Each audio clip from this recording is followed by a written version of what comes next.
मोला लागे तै प्राण आधार। झन तरसाबे झन बिलमाबे, मोला ले चल नदियाँ पार।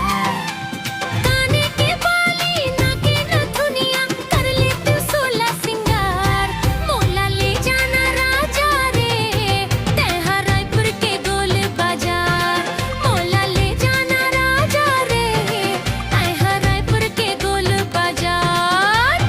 पाँव के पैरी हाथ के चूरी, मोला गजब सुहावेगा। तोर संग मजत का घूमा, मोला थुरक घलो नहीं भावेगा। रेशम की साड़ी चटक मटला, ले देना एक झन बार। मोला ले जाना राजा रे, तैहा रायपुर के गोल बाजार। मोला ले जाना राजा रे, तैहा रायपुर के गोल बाजार।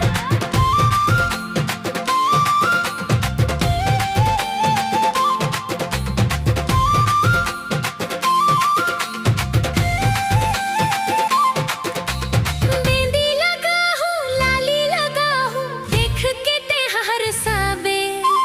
मोर रूप के लाली ला देख के तै मन में अपन मुस्काबे।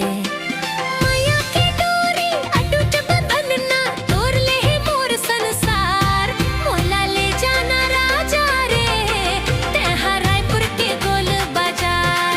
मोला ले जाना राजा रे, तैहा रायपुर के गोल बाजार।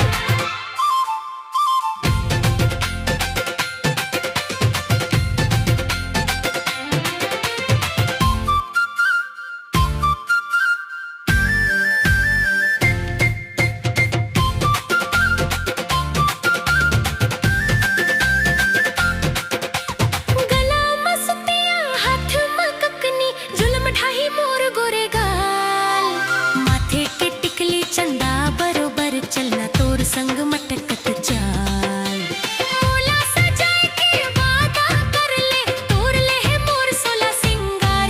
मोला ले जाना राजा रे, तैहा रायपुर के गोल बाजार।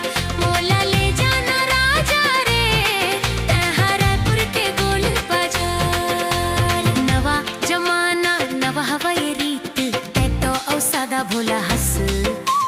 मोर मन के कोरे सपना लाते, अपन मैया मा घोला हंस।